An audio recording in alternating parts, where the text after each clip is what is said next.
Hi friends, welcome to my YouTube channel. आज हम 7वीं कक्षा की पाठ्यपुस्तक लहर 2 के नाम से है। इस पाठ में इस 7वीं कक्षा में दूसरा पाठ है होशियारी कौवा। यह एक चित्रकथा है। यह पाठ चित्र पाठ है।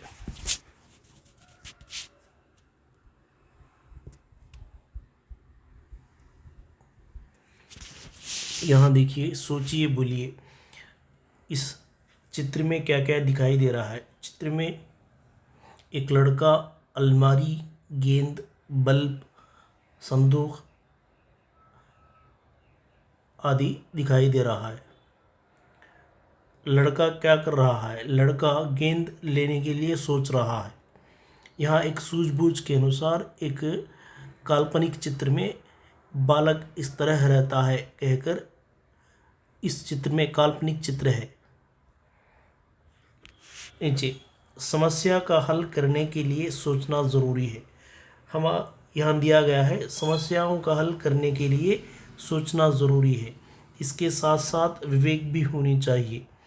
जो भी समस्या आती है हर मनुष्य को, मनुष्य हो, छात्र हो, अध्यापक हो, दूसरे और भी हो, कोई ना कोई एक समस्या अपने जीवन में आते रहते हैं। उस समस्या के लिए और समस्या को हल करने के लिए पहले हम सोचना चाहिए। इसके साथ साथ विवेक भी होनी चाहिए।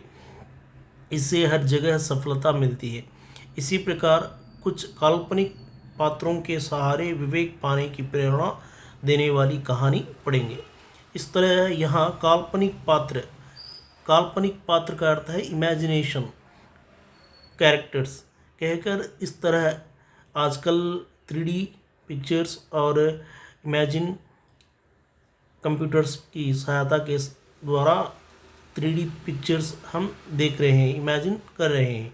यहाँ पुराने ज़माने में काल्पनिक चित्र किस तरह रहते हैं यहाँ इस पाठ में दिया गया है।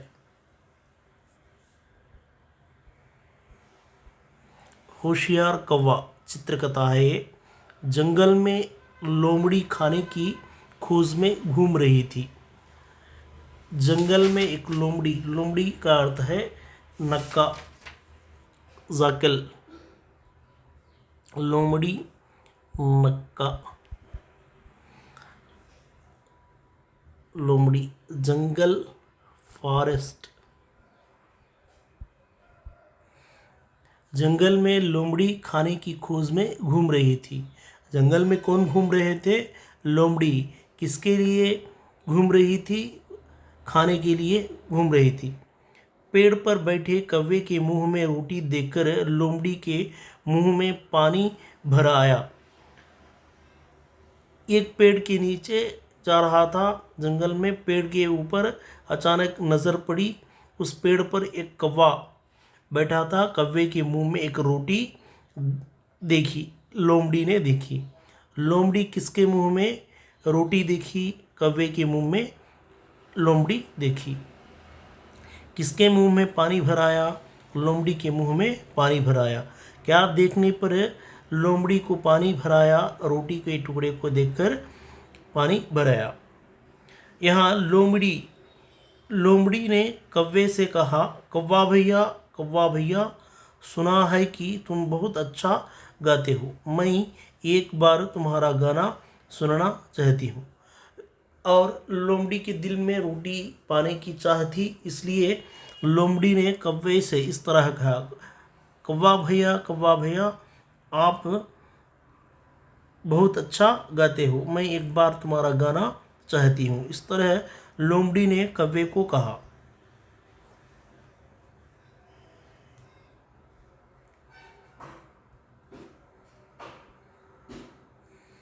कौवा लोमड़ी और कौवे की पुरानी कहानी को जानता है। यहाँ कौवा इसके पहले जो पुरानी कहानी थी उस कहानी कौवे ऑलरेडी सुना था और उस कहानी के बारे में पहले ही जानकर रखी थी। कौन? कौवा। लोमड़ी और कौवे की पुरानी कहानी को ये कौवा पहले ही जान चुका था। यहाँ चित्र देखिए। यहाँ चित्र में कौवा पेड़ पर रोटी लेकर बैठा है और इमेजिन काल्पनिक पात्र के रूप में पहले ही जानना। पहले पुरानी जो कहानी थी उस कहानी को इस तरह जाना है। मुंह खुलने पर रोटी नीचे पड़ जाएगी और लोमड़ी उस रोटी को ले जाएगी। इसकी कहानी कौवा पहले ही जान चुका था। कौवा रोटी को अपने पैरों के नीचे रखकर बोला। अब कौवा पहले ही जानने से अपनी चोंच में या नाक में जो रोटी रखी थी उस रोटी के टुकड़े को अपने पैरों में पकड़ा। लोमड़ी ने कौवे से गाने के लिए क्यों कहा है। यहाँ ऊपर के जो चित्र दिए गए हैं उस चित्र के अनुसार प्रश्न दिए गया है। लोमड़ी ने कौवे से गाने के लिए क्यों कहा होगा। कौवे की चोंच में एक रोटी का टुकड़ा था, उसे पाने के लिए लोमड़ी ने कौवे से गाने के लिए कहा है। दूसरा प्रश्न, कौवे ने रोटी को अपने पैरों के नीचे क्यों रख लिया। गाना गाने के लिए कौवे ने रोटी को अपने पैरों के नीचे रख लिया।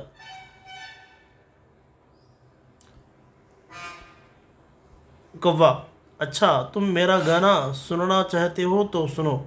सुनो गौर से जंगल वालों, चाहे कितना भी दिमाग चला लो, नहीं छीन सकोगे मुझे से रोटी। मैंने भी सीखा है ये तुम भी जानो। इस तरह कौवा ने अपने गाने को शुरू किया लोमड़ी के सामने। फिर से एक बार, अच्छा तुम मेरे गाना सुनना चाहते हो तो सुनो। सुनो गौर से जंगल वालों, चाहे कितना भी दिमाग चला लो, नहीं छीन सकोगी मुझसे रोटी। मैंने भी सीखा है ये तुम भी जानो। और यहाँ लोमड़ी सोचती है। लोमड़ी ने गाना सुनकर कहा, अच्छा मित्र, आपका गाना बहुत मधुर था। ऐसा गाना मैंने अभी तक नहीं सुना।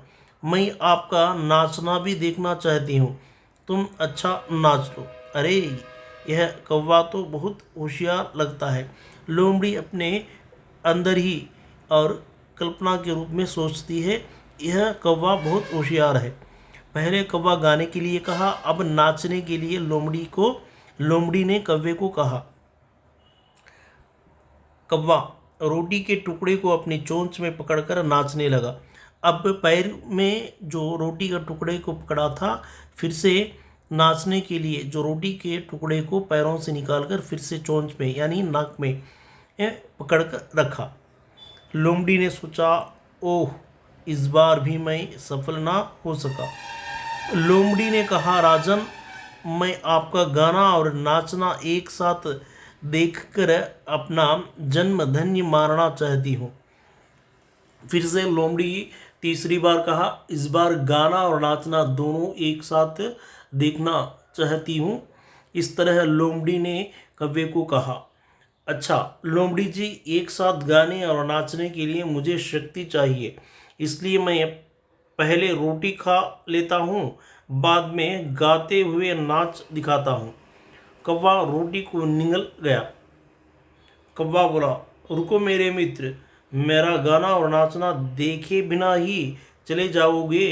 अरे रुको रुको, हे भगवान, यह कौवा तो बड़ा होशियार है। अब मेरी भूख मिटेगी कैसे। चलो और कहीं ढूंढती हूँ। नीति, यहाँ इस पाठ की नीति अंत में दिया गया है, इस पर ध्यान दीजिए।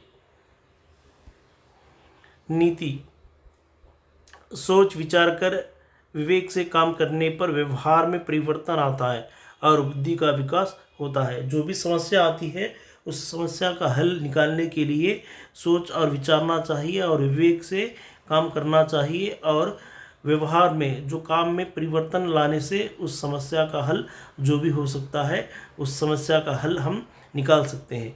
इस पाठ में भी हम पहले जो कभी कभी सुना करते थे कौवा और लोमड़ी की, पहले कौवे मुंह खोलकर रोटी नीचे डाल देती है, लोमड़ी लेके जाता है। लेकिन इस पाठ में जो कौवा उस रोटी की कहानी पहले जान चुका था, अब व्यवहार के अनुसार अपनी होशियार लोमड़ी के सामने दिखाता है। इस पाठ में होशियार कौन है, यह आता है कौवा।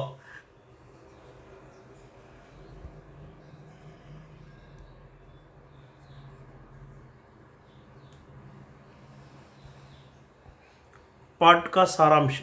एक भूखी लोमड़ी जंगल में भटक रही थी। उसकी दृष्टि पेड़ पर बैठे हुए एक कौवे पर पड़ी।